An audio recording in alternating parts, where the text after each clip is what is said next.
Okay, so right now I'm getting ready to begin a Concord grapevine harvest. The vine is stretching about 20 feet long,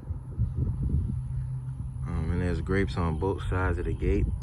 But I'm gonna start on the other side. You can see some grapes in there that I gotta go pick, and they're really hidden by the leaves, so you can't tell right now. But there's a lot of them there.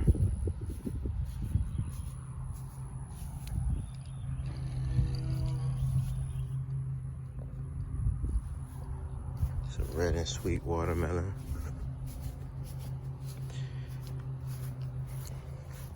There's a goji berry beginning to flower again and set fruit. You can see how dark these Concord grapes are getting, and insects are starting to get to them. You can see the orange little thing there. And basically what I'm gonna do is I'm just gonna pick these grapes like we would pick blueberries, just like that. So I want my green grapes to ripen up. I don't want to pick them all at the same time. I'm just gonna drop them into this bowl here. Now the Concord grape, it has a there's more under there. But Concord grape has a thick skin, which makes it tough to eat the skin. So I really like to separate the grape from the skin and then I eat it. There's a couple ways you can do that. Now, since I ruined this one, I'm gonna use this one for a bricks test. So let me get my bricks meter out of my pocket. Now I like the flavor of Concord grape. I'm not sure how high the bricks is, but the flavor itself is good, and it has a decent sweetness to it. That's just with some juice in there. Then next I'm going to press that pulp into there and see if there's a difference. So 14.1, not bad. This isn't a table grape, and you can see that skin, how it just separated from that pulp. So that's a thick skin, and it's a totally distinct part from the flesh. I'm gonna squeeze that pulp into there, and we're gonna see what that measures. It has a nice aroma to it. Very good aroma. 14.2, so it's about the same. You can juice this, put it in a juicer, or you can eat it as it is.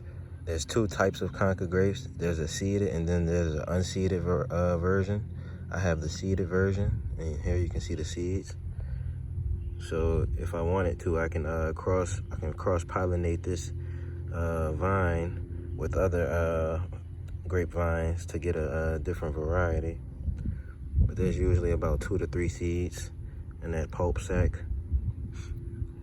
And as I said, it has a excellent, has a good flavor, terrific aroma. And like I said, I like to pick them like blueberries. The berries that aren't damaged, they taste good. I never tried to see how well they can keep. Once they start turning purple, their flavor is decent enough to where you can eat it. I never tried it when it was green. I feel like that'll be a waste. I'm just gonna walk. Oh, there's some big ones up here. Check right there. There's some big Concord grapes. Look at them compared to those down there. It's a big size difference. It's almost double the size at the top of the vine. I wonder what's making that grow like that. Oops, tore the skin. I'll eat this one. And as you can see, you can just squeeze the grape and that pulp sack comes right out.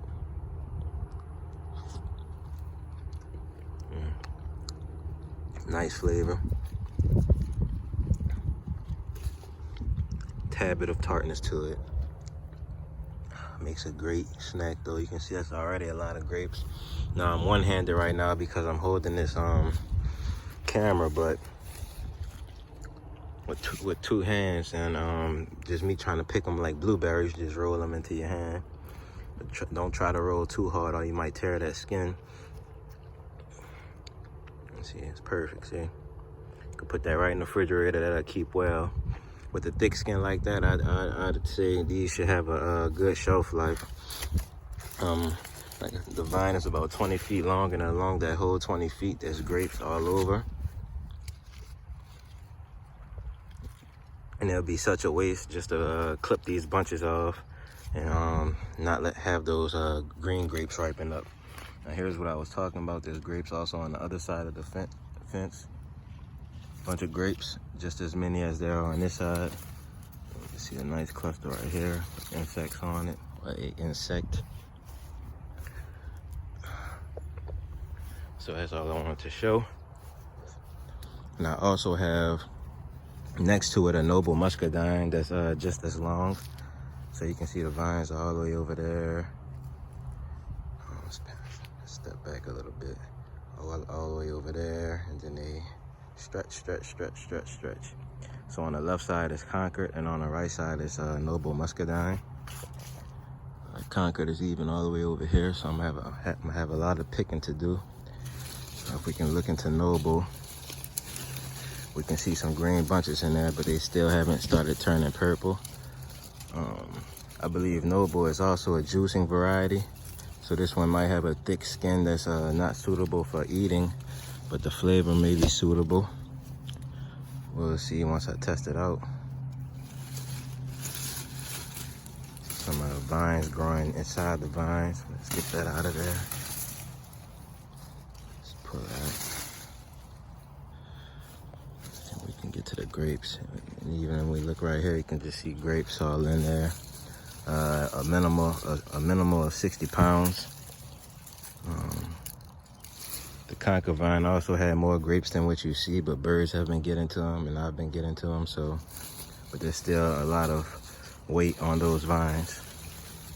You can see the Noble Muscadines just hanging,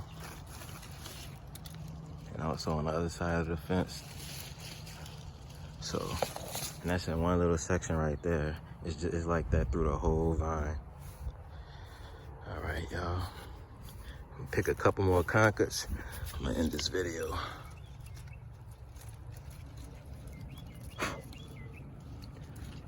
See all that green in there. Those have time to ripen.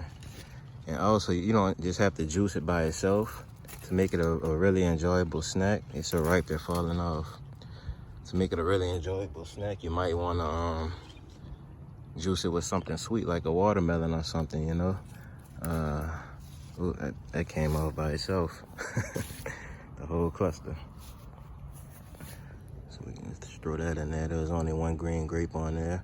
Now a situation like that, you can break off the cluster. I did it by accident. I didn't pay attention, but those clusters don't normally come off like that. It's probably because most of the cluster was ripe.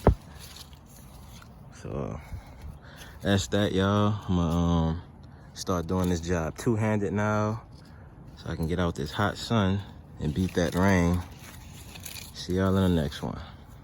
Ooh, wasp. I don't spray with anything. As y'all can see, there's wasps flying in there and whatnot. Totally organic Concord grapes. All right.